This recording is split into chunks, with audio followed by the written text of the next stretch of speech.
Assalamualaikum warahmatullahi wabarakatuh. Selamat pagi anak-anak. Tetap semangat di pembelajaran IPS dengan Ibu Zia. Oke, sebelum memulai pembelajaran, kita selalu membiasakan untuk berdoa terlebih dahulu untuk memulai pembelajaran agar pembelajaran kita lebih berkah. Berdoa dimulai.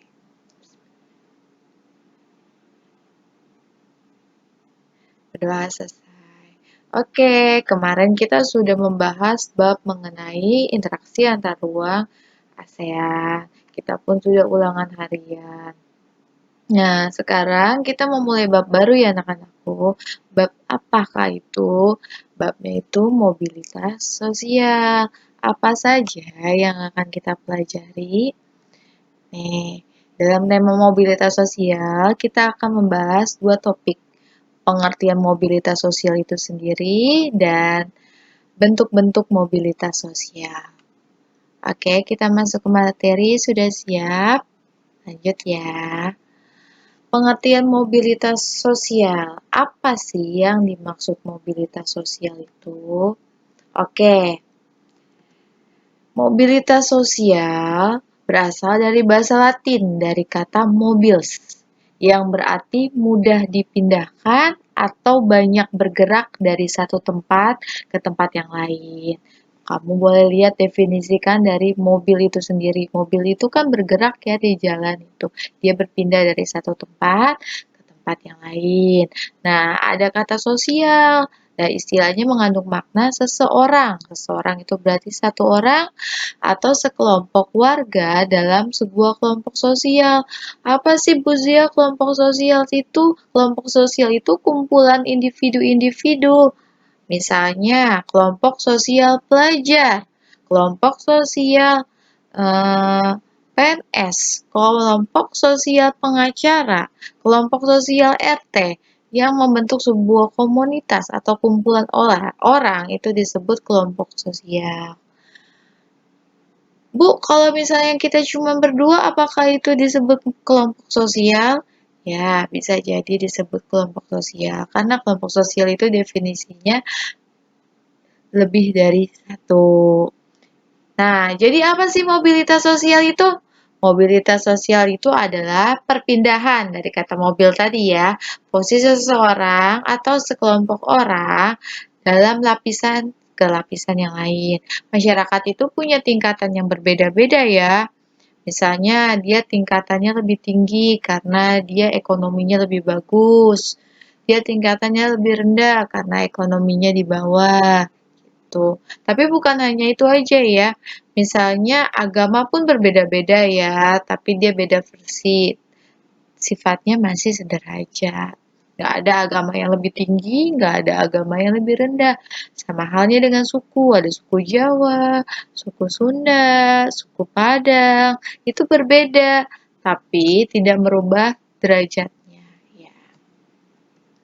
Oke, tadi kan menurut definisi bahasa, sekarang mobilitas menurut para ahli. Apa sih mobilitas menurut para ahli?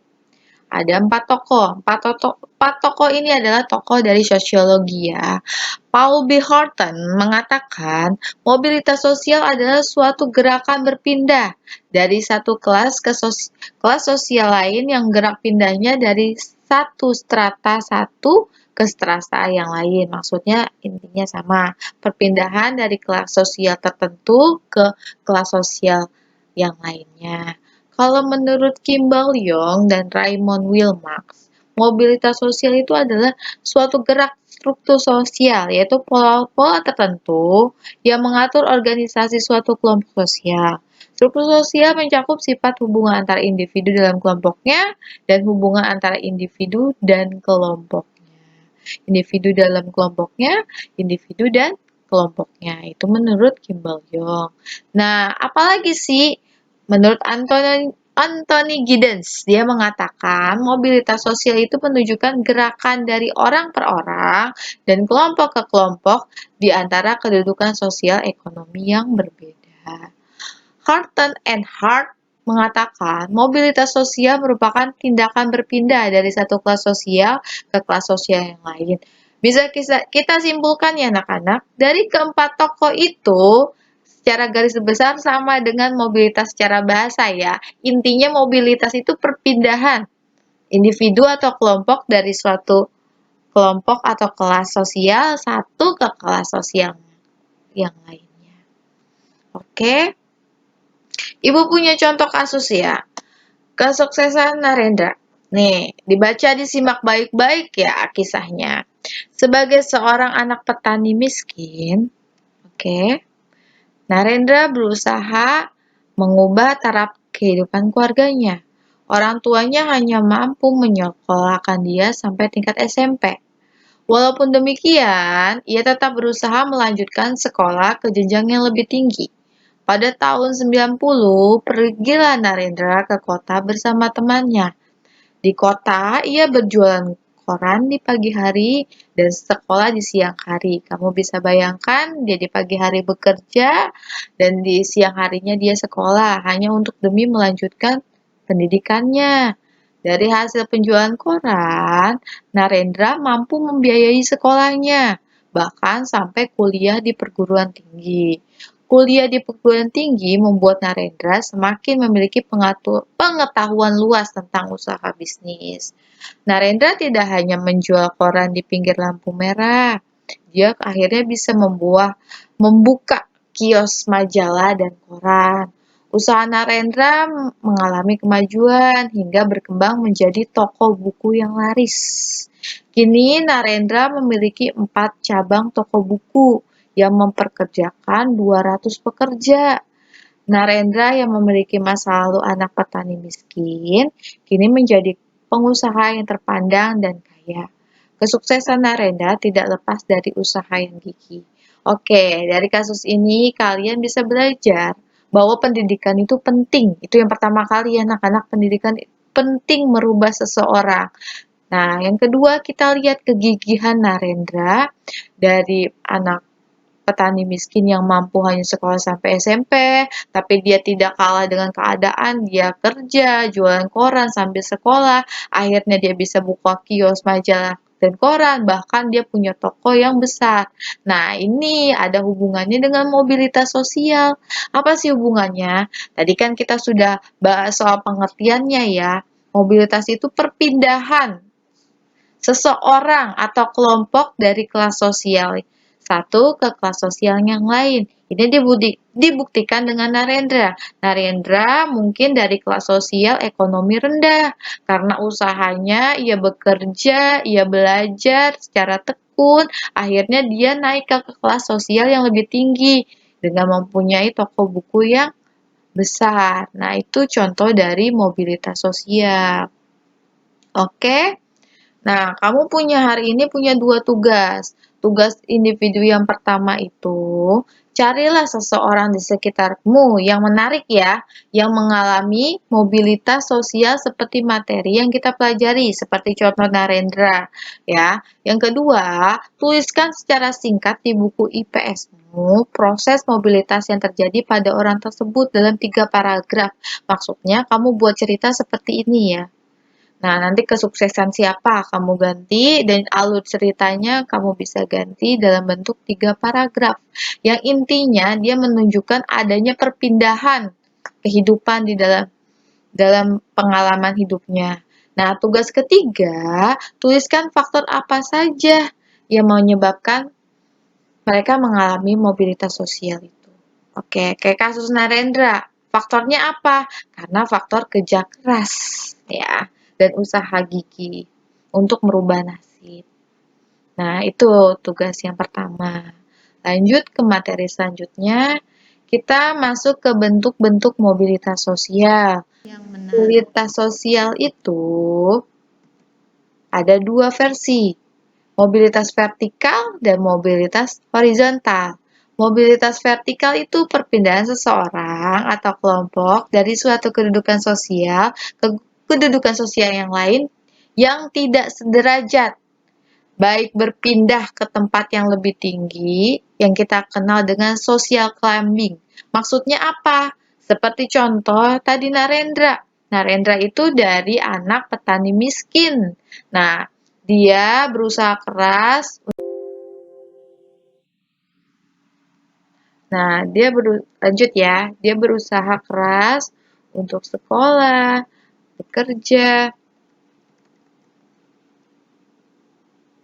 dan akhirnya dia menjadi pengusaha sukses. Itu maksudnya perpindahan dari yang rendah ke yang tinggi, yang kita sebut social climbing. Adapun juga ada yang pindah ke tingkat rendah atau yang disebut social thinking.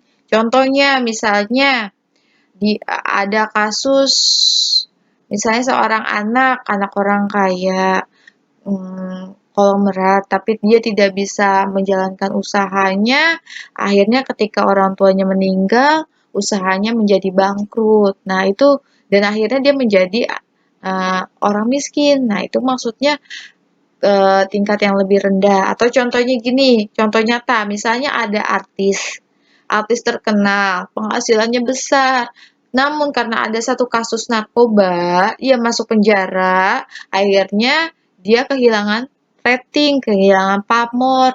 Akhirnya ketika dia keluar dari penjara, dia tidak dapat pekerjaan, bahkan kehidupannya pun menjadi sengsara. Itu maksudnya social thinking. Jadi seseorang dari status sosial yang tinggi tiba-tiba jatuh karena sebuah peristiwa.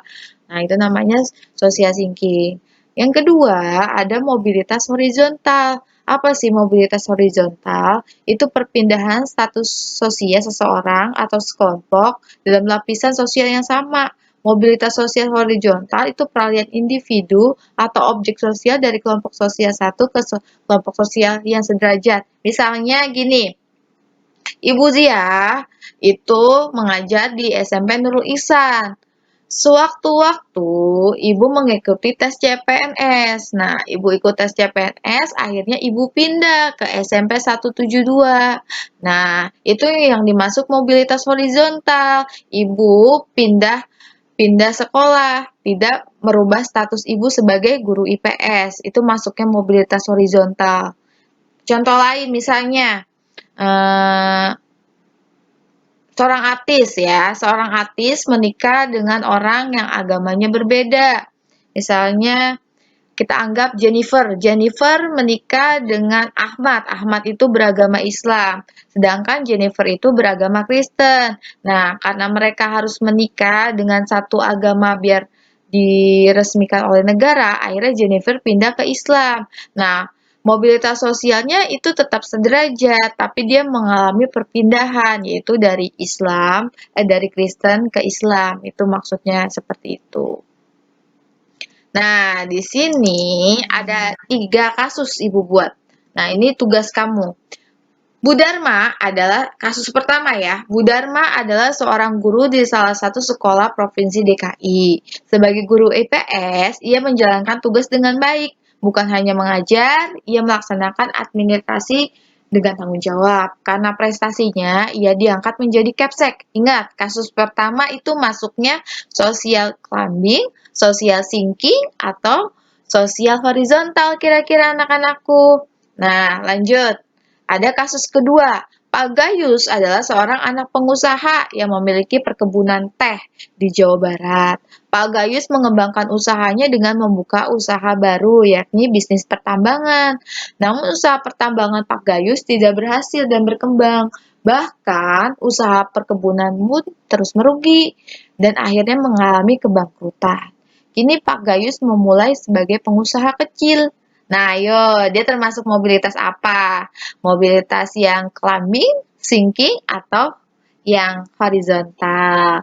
Kasus ketiga, Pak Zainal, seorang kepala sekolah di salah satu SMP di Jawa Timur yang sudah menjabat selama 8 tahun. Dinas Pendidikan memindahkan Pak Zainal ke Banten dengan jabatan yang sama sebagai Capsek ya, itu tipe ya, itu Capsek.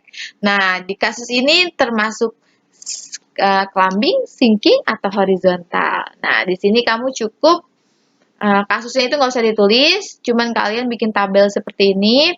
Kasus Bu Dharma itu masuknya sosial horizontal yang mana? Horizontal kah, sosial climbing atau sinking?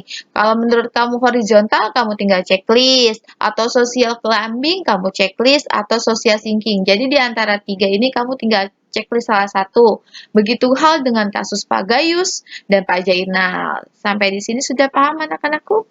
Bila ada kesulitan, kamu tinggal cukup WA pribadi ke Ibu ya. Terima kasih.